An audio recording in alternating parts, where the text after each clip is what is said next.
Hi everyone. Today is last day of week 6. Tomorrow morning starts week 7.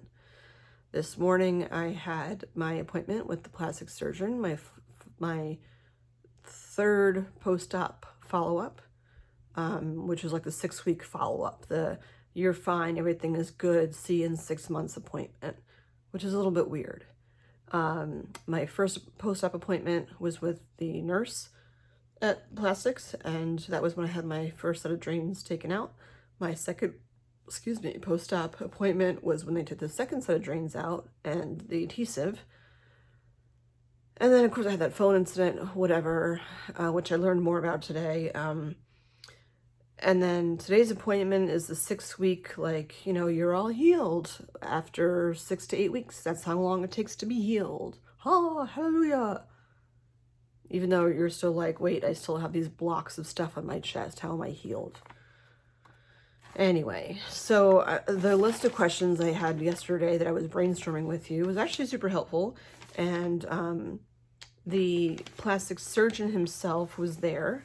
Haven't seen him since week 2. It's a very unique relationship that you have with your plastic surgeon. And when you're at the point where I am now, it's almost like a breakup in a weird way, that, oh, I'm not going to see you now for 6 months. And you're like, 6 months? Like, that's April. You know, they're like, what time of day do you want for your appointment? I'm like, well, at that point, I'll be back at school. Or, I'm sorry, back at work. You know, my son will be back at school, and I don't want to schedule it over my son's vacation because we're doing college visits then. And it's like all real normal stuff comes back into what life looks like, hoping the pandemic is still gets more under control.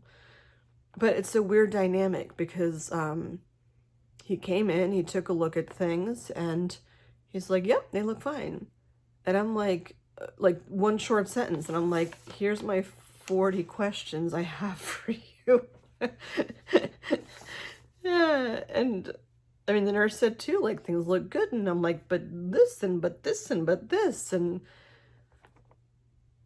it was a lot. So the nurse went through all of my questions with me. She was very patient.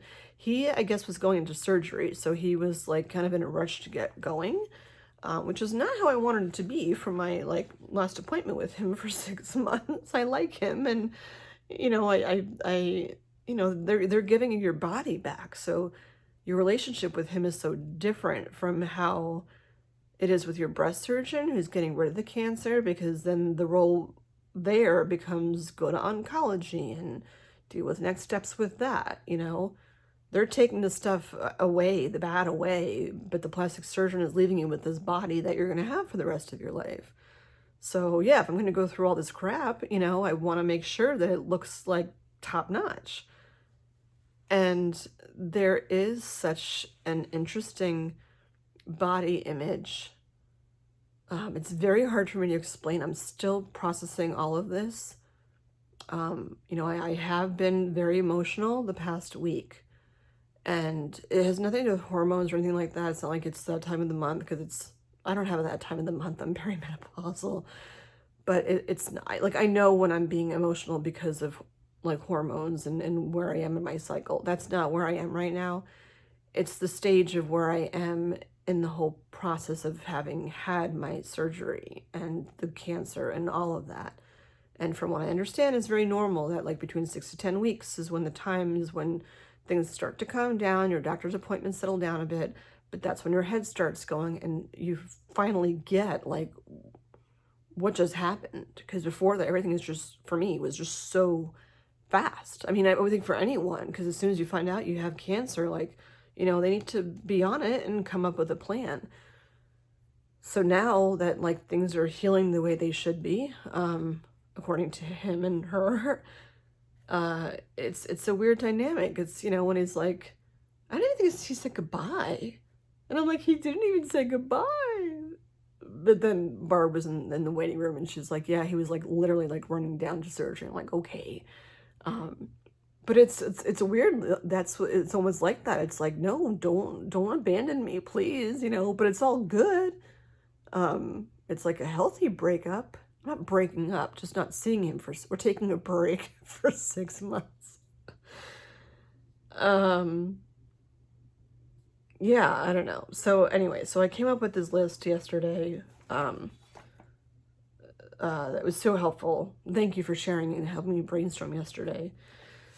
So now I have answers to all of my questions and then some. I can't do an hour of a vlog today. I always say this, I'll make it short, and then it's like always like a half an hour or something.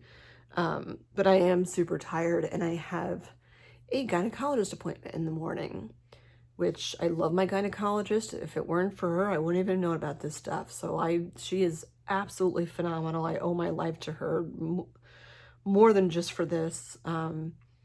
But something's going on with my uterus, and not cancer, but something's going on, and I need to figure out, or, you know, I know what's going on, and I haven't brought it up on the vlogs because I don't need to go there yet, because I don't know enough information to make anything out of it. And you guys don't need to know my entire history of everything. The whole point of this vlog is about breast cancer.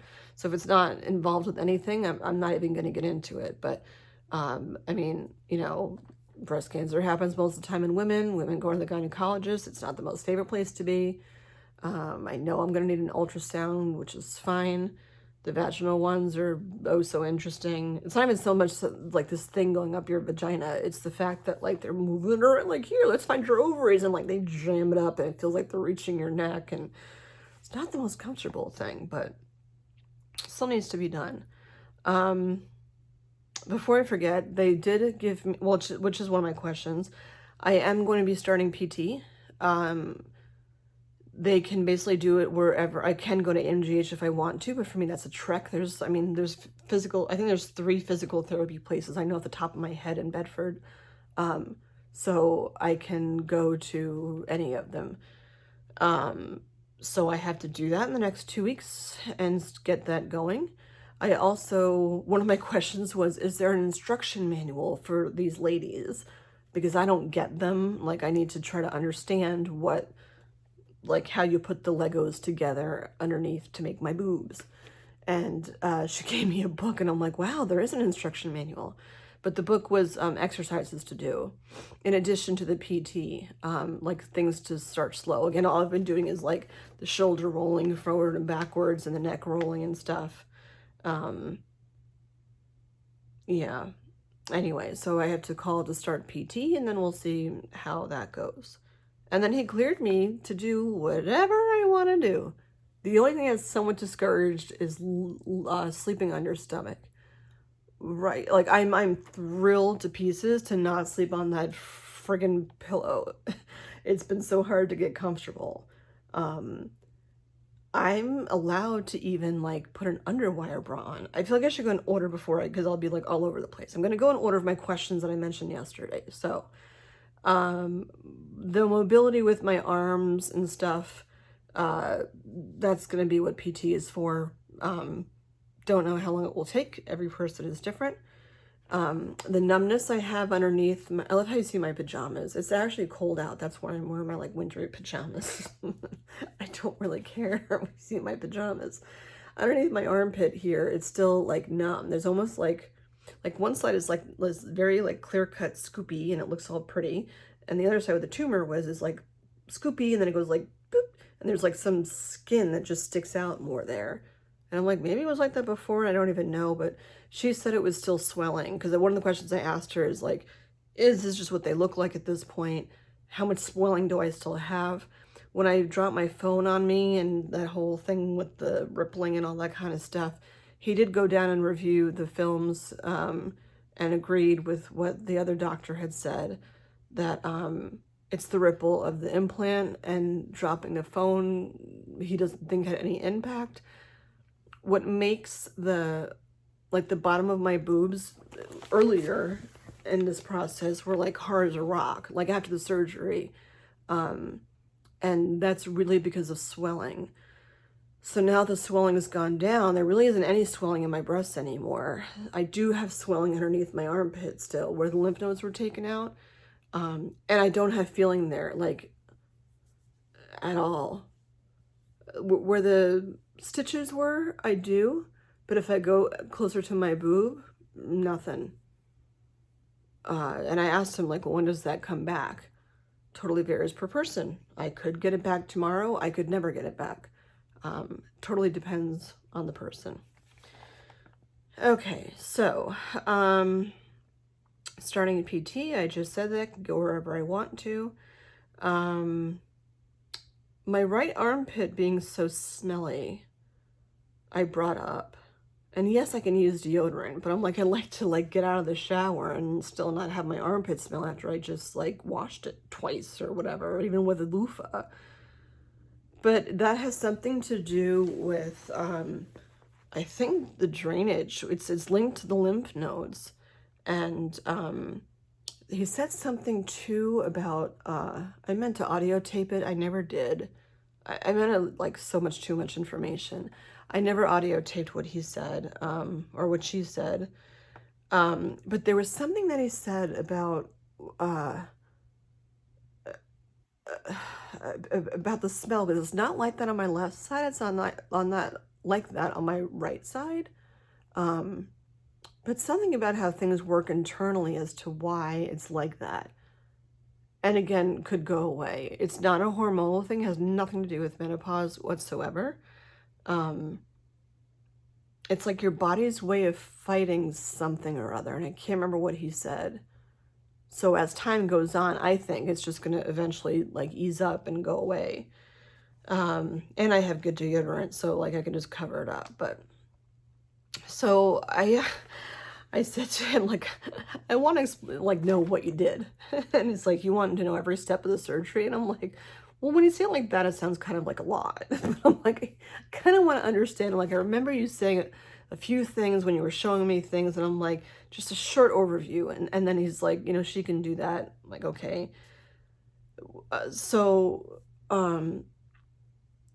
My understanding is like, you know, here's my chest wall. I'll go this way.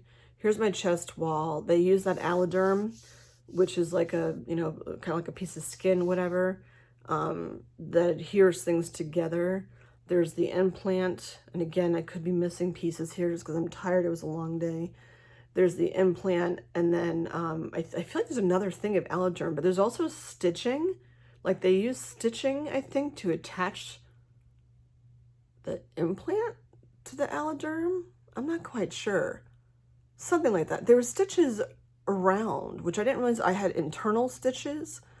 At this point, they're all dissolved. Well, it's like, how would you even know that? But they would be all dissolved at this point, I guess.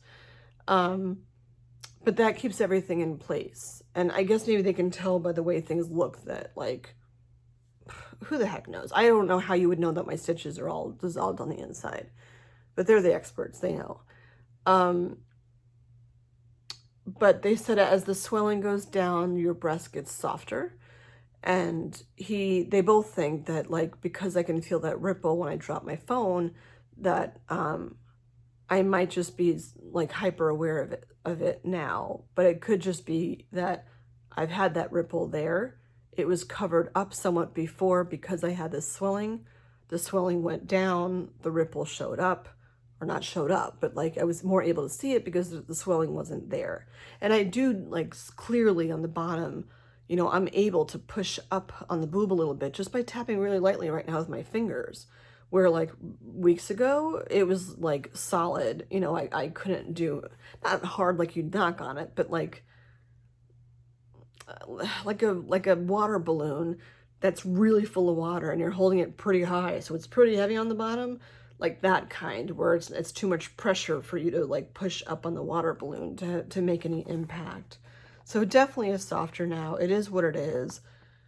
No one's going to notice it but me. Well, I guess and everyone else who's watching this, because if you ever see me and then you're wondering, oh, well, there's the ripple. Hopefully you'll forget if you're my partner down the road or something. Anyway, I also went through all the deformities that I see in my boob. Like, if the scars are healing so wonderfully, like, why are all these things wrong? And they can go back in to make adjustments on things. Like in particular, again, my stitches are like straight across the middle pretty much, but where the stitches end, you know, it's like, I mean, you're taking two things and you're stitching them together. And then like here comes the rest of your curve. So there's almost like a little like flap, not flap, but it just like sticks out a little bit, because the rest of it's just like this regular curve, or more curve that way, that would become like, you know, by where your sternum is, in between your two boobs. It's not like rounded because the stitching is there. You can't make it rounded. And she said they can like just do something where they like just polish it up a little bit so it's rounded and that part doesn't stick out. Dog ears, I think is what she said. It's like having like a dog ear, just like sticking out. And again, nobody else would notice that but me. They are somewhat asymmetric, and I'm like, well, can you adjust and fix that? It would probably require a whole hell of a lot of surgery. How much do I care? I don't know. But the reality is they're still moving. They're not going to be in their final position for months from now.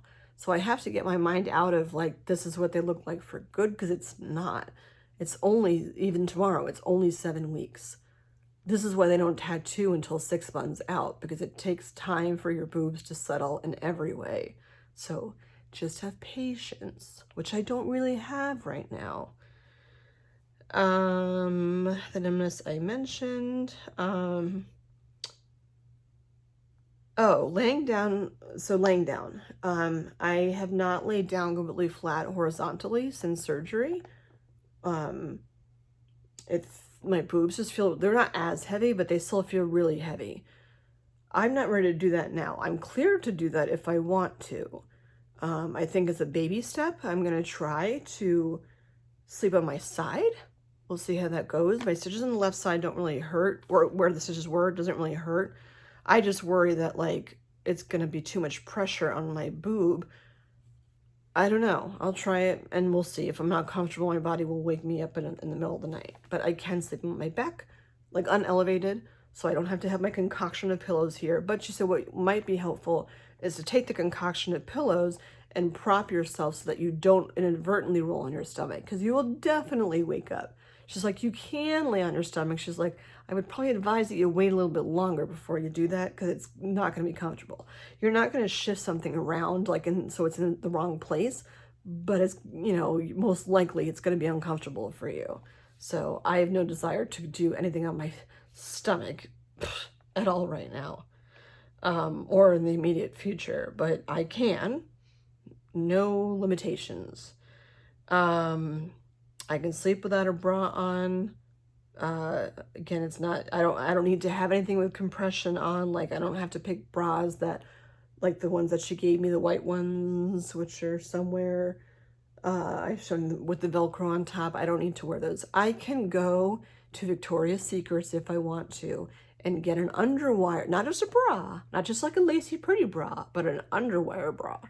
She's like, I don't know why me in particular would want an underwire bra, because my boobs are, they're already lifted. That's the whole point of all of this stuff. I don't need to have an underwire bra, which is great. If I want one because it feels more normal to me, that's fine. The only thing she said to make sure that I don't do is to get a bra that has a seam that goes vertically down here, because I don't want to have a vertical stitch basically that's going to go straight over my scar. And, you know, I was thinking, well, you know, lace, I'm sure there's part of lace that's vertical, but it's different because it's not as thick. Of course, as oh, here's a good example. So I'm taking my pillowcase. So like, you know, if you take like a pillowcase or whatever material and like the hard seam like this, that's what you don't want to have going vertically over your bra or over your boob. It's just too heavy and it's too thick. And if you wake up in the morning or a couple hours later, whatever, and you have an indentation in your boob from the seam, like, you know, it's not the right bra. Actually, no, she said a half an hour. She said, you know, get a bra, wear it for like 20 minutes, half an hour. And when you take it off, if I have like a seam like this and it leaves a mark running up and down my boob, big no-no. So I'm comfortable with the sports bras that I have. I think they're Hanes. I've shown them before. Yeah, I'm fine with them for right now. I'm not making 1,000 changes right now, like one thing at a time. But I can do that if I want to.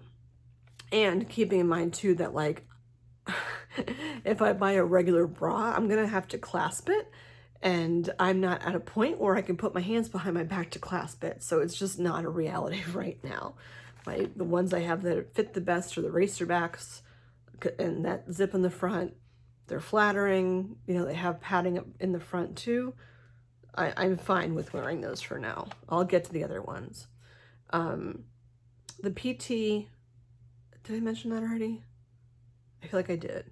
Well, whatever. With PT, I'll start that. I have to call to schedule appointments, and they work on, like, you know, mobility of my torso, my shoulders, and all that.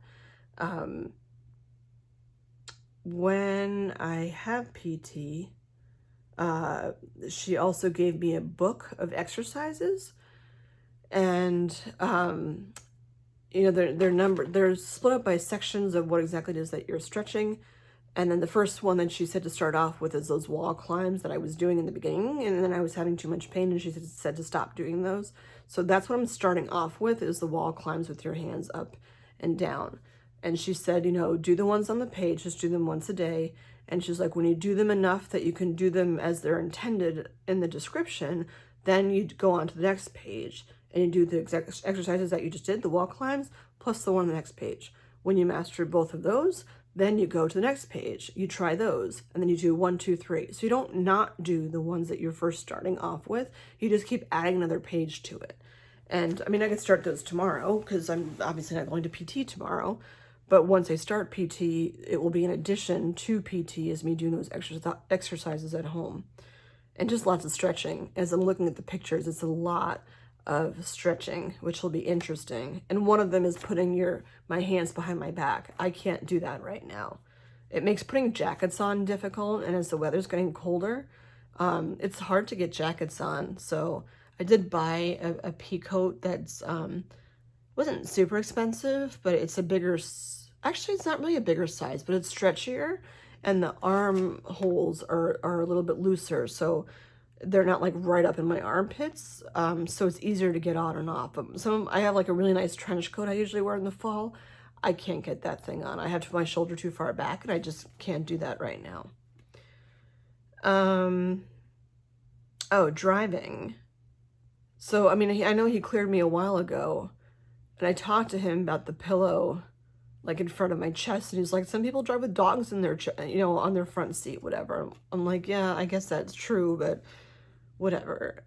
It's like whatever works for me, but I don't need to have something there. It is perfectly fine at this point for me to be driving with a regular seatbelt with nothing in the way, and just drive like I normally would drive. He said, like, God forbid you were to get into some like car accident or something, like heaven forbid. I've already been in one car accident. Don't need to be in another. Like where my car was totaled. It was, oh, I love that car. It was such a beautiful car. It was like, oh, the bells and whistles in that car. It was all black, and it had a moon roof and leather seats and like awesome sound system, and just like such a beautiful, beautiful car. And then I hit black ice and went into a concrete barrier.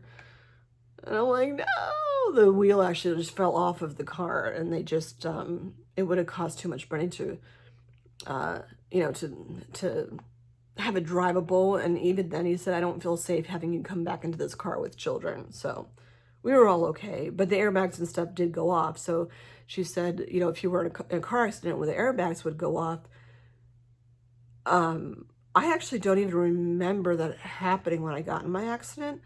I did have, like, you know, whiplash, which I think everyone has, and I did have a concussion, which knocked me out of work for not too long. It's mostly bright lights and like looking at, it was hard to read or whatever for a little while. Had to stop doing the news because the lights are super bright inside of a TV studio.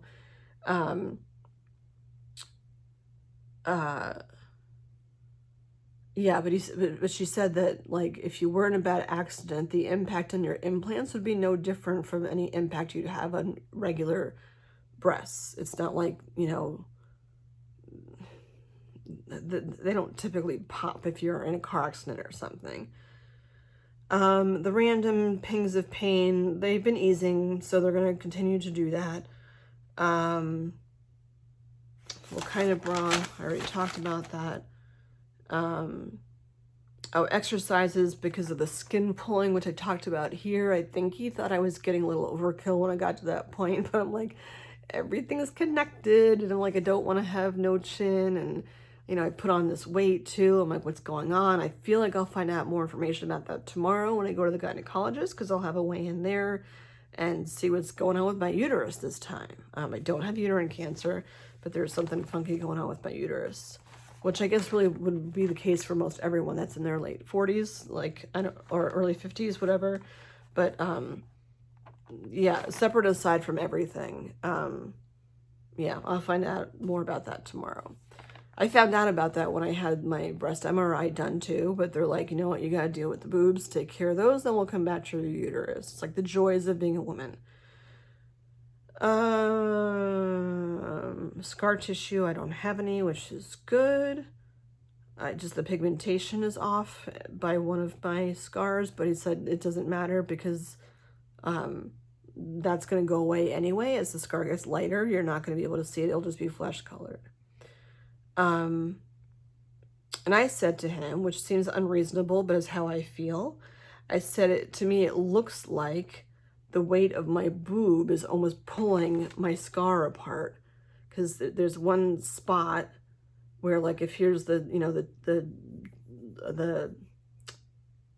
like, it should just be one line from where the scar is, but there's one part where it almost, like, it seems like it peaks open a little bit, and then, like, it's darker here, and I'm like, I just want to take it and, like, lift it up and just put little stitches in it. You know, I'm not going to do that, but, like, to, like, bring it back together again. And he's like, okay, don't do that, and it doesn't need to be done. Like, it looks fine. Everything looks fine. I hate that. Fine. How do you feel? Fine. Fine never means fine. But it's not pulling it apart. All my stitches are out. They checked. I did have some, so I think I mentioned this. I know that when you have radiation, you have these, like, very small markers that they put on you. They're like these little tattoos. They look almost like a freckle or a mole or something, so that they know, like, where exactly to go to radiate. But I had this, like, if you, on my right boob where the tumor was, if you, or where the cancerous tumor was, if you follow the scar all the way around, and then where it stops, like by my armpit, well, not that far, but where it stops at the end of my boob, if I go up and into my armpit a little bit, there's like this teeny little, like, red thing, and I'm like, well, maybe that's some sort of marker, although it seems too far back to indicate where my tumor was. So I said, like, is that a marker? Is that just what's supposed to be there? All this time, all these showers, whatever, it's a scab. I'm like, seriously? I can't feel it, so I don't know, but it's a scab. I should look, actually. I haven't looked, because she said she got rid of it, and it was fine. I do notice that I have more blue veins on the bottom of my boob. It's just blood flow. It's fine. I asked if I can put something on the scars to make them heal better, like to keep them moisturized and stuff. Like when you're pregnant and you know, if you want to keep yourself from getting stretch marks, they say that you can put cocoa butter or some other stuff on your stomach so that you don't, or if you're going to have stretch marks, they stay moisturized to such an extreme from the cocoa butter that, I think it's cocoa butter. Coconut something? Maybe it's coconut something? Coconut oil? I don't know. Whatever. I'm so tired. But, like, if I can put something on it to make the scars, like, be softer, or just to promote healing and promoting it not getting dried out or whatever. I said I do have some dry skin at the base of my boob, I notice, but I don't, like, rub anything on it. And at first she said just to leave it be, but she said, you know, if you want to keep it moisturized, you can put cream on it. You just really have to be careful as to what you use. So I didn't really get a total thorough answer at that point. I was starting to get tired and space out a little bit. The masturbating thing. I was kind of glad in a way that I don't feel like I can talk about masturbating with my male doctor. I look at him in a like like he's holier than thou kind of thing, and I don't really want to talk about masturbation with him. With the nurse, I felt more comfortable doing that. And I said to her, like, my libido has been like through the roof. And this is a separate vlog that I want to have. I'm not doing it right now because I just want to focus on the questions. But I'll explain for men to know too, but I don't know if every woman's like this, but I know for me, right before I start to get my period, my libido is through the roof. I assume it's hormonal. Why? I have no idea. But because I'm grieving not having nipples and losing that erogenous zone, and holy cow, am I grieving that? I feel like I need to overcompensate by paying attention enough to other erogenous zones that maybe my non-nipples will be jealous and be like, hey, remember us? And some nerve connections will happen. I don't know what fairy tale crap I'm thinking about, but like I'm going through weird stuff right now with the nipple grieving. It is very hard to shower and put my hand over my boob and there's no bump. It's hard to think about being intimate with someone and having your breast not be part of that. There's a lot of women my age that are having hysterectomies and things, and I'm like, if there's something going on with my uterus, I need a hysterectomy, whatever. I mean, yes, invasive, but they do it laparoscopically. It seems like it's such a common thing to have done. And I know that there's impacts from that too. But with my uterus, it's different because I'm like, I'm turning 50 this year. I have 2 kids that are grown. I'm not having any more children. Like, to me, my uterus has done what its purpose is for. So that's gone. I have no attachment to my uterus. I have no attachment to my ovaries. Like, they don't need to be there. If they're causing a problem, get them out. My boobs, on the other hand, I'm a divorced single person. I'm like, I felt very repressed sexually for a long time when I was younger. And when I hit like 40 is when I started really feeling comfortable with myself and my body. I think when you get to that age and it's like people start sending you, midlife cards, and I'm like, midlife? I'm not going to die when I'm 80. I'll die when I'm like 110 or something, like midlife, whatever. Anyway, yeah, so I had a discussion with her about the masturbating thing, and I told her that, and she found it actually kind of intriguing. And I said, it's a control thing. I can control what I do when I'm doing that. And I have other erogenous zones that are not my boobs. But I feel like my body is missing having that there, even to be in the shower for Pete's sake, and having like cold water, like oopsie, cold water like runs down your boob. And there's no nipple there to even have something happen like it getting hard, because they're gone. It's just a really, really, really weird thing that's going to take me time to process. And to hear that I won't have even an artificial one for 6 months, I'm like, damn, like I was ready to start dating. I finally got my shit together, and like, now I'm going to have this, like, for 6 months. And I know it matters what's on the inside, not what's on the outside. But when you're going through this, for me, it's not about like, me having to prove myself to somebody else. It's me. As a woman, I feel less womanly by not having nipples. My boobs don't look like normal boobs. There are no normal boobs. I know. But like, this is how I'm thinking. This is how I feel. And it is such a thing to grieve that I have to go through all stages of that. But I said I was concerned because, obviously when you're when you're climaxing, no matter if you're male or female, there's a butt ton of blood flow going to places very quickly. And like my breasts will feel really warm. And I'm like, well, it's good because like it's having some sort of reaction. if I can get blood flow going there, maybe it'll talk to the nerves and we'll have a conversation and be like, oh, look, there's an artificial nipple. Let's add some nerves to that. I don't know how all that crap works, but like, I'm trying to manifest this shit as much as I can. Because it is a big thing to grieve. And she said, like, she works with a lot of women who are divorced and a lot of women that are single. And I feel like it's a different mentality when you're single and young.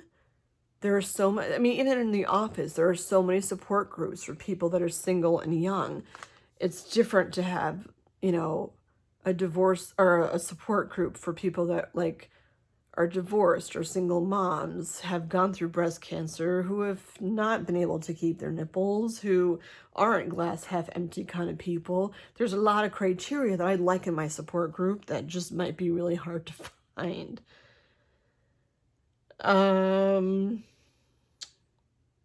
The tattoo, she said, you know, 6 months is when she'll show me like her work and I can decide what I want to do. Pros and cons, I didn't even go there because I'm like, it's not something I have to think about right now, so why bother even going there? And they're always there for me. I can call her whenever. I could stop by. She said, you can even just stop by if I don't have an appointment, I can stop by to see her. So that's awesome.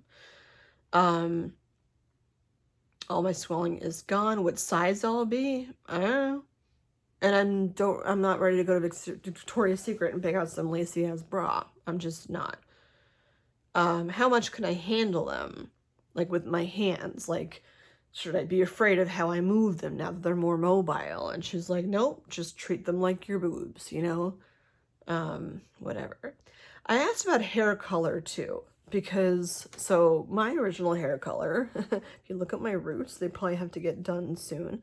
My original hair color is pretty dark. So when my grays come in, you know, it's pretty noticeable. I like having some highlights in there so that you can question when my grays are coming in, and the nice pretty highlights distract you from my gray hair. But when I get my roots done or my hair colored, it's, you know, clearly very dark. And it usually takes like at least 2 shampoos and rinses to get all the color out. Not simultaneously. I mean, like, I'll go to the salon, they'll do it, they'll whatever, and then I'll come home, wash my hair a couple days later, and then I'll still see that like it's either purpley or mostly purpley and like dark. That still comes out a little bit afterwards. And that'll happen for like 1 or 2 showers and then I'm fine. I said, what I'm concerned about is it's dye, for Pete's sake. I'm like, I am afraid, which is partly why I'm still going to get my hair shampooed someplace else once a week. I'm afraid that if I'm not going to color it myself because I can't reach up to do a good job and I don't have the manual endurance to do that with my hands to like get in there to brush through everything. But I said, I'm nervous that when I wash my hair after it's been colored, if I want to stop, you know, going because the money adds up to the salon to have it done, how much do I have to be worried that if the dye is coming out and it's on the scars, that something will seep in and make the scars even darker? Because that is the last thing I'd want to do. I would rather spend the 40 whatever bucks to have my hair shampooed and blown dry than like screw up my scars. And she's like, no, it will come straight down. You don't have to worry about that, whatever. I still feel like I'm a little leery about it. And there is something nice about having someone else do your hair. And, you know, right now I just have to focus on pampering myself a little bit more than I am. I said, dancing. What is too much for my boobs?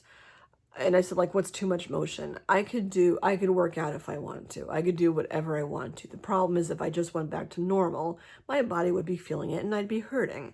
So can I dance? Sure. Will I be uncomfortable? Absolutely.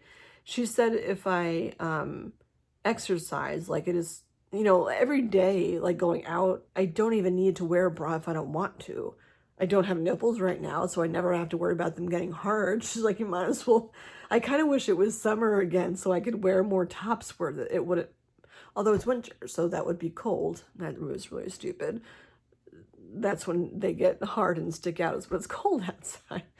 But she's like, you know what, you might want to just notice and play around a little bit. Not everyone gets their nipples put back on because they kind of like not having to worry about if it gets cold outside. Like nothing's gonna happen.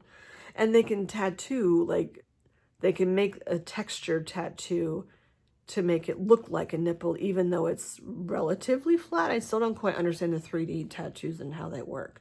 I think it's just shading that makes it look like it's elevated, even though it's really not.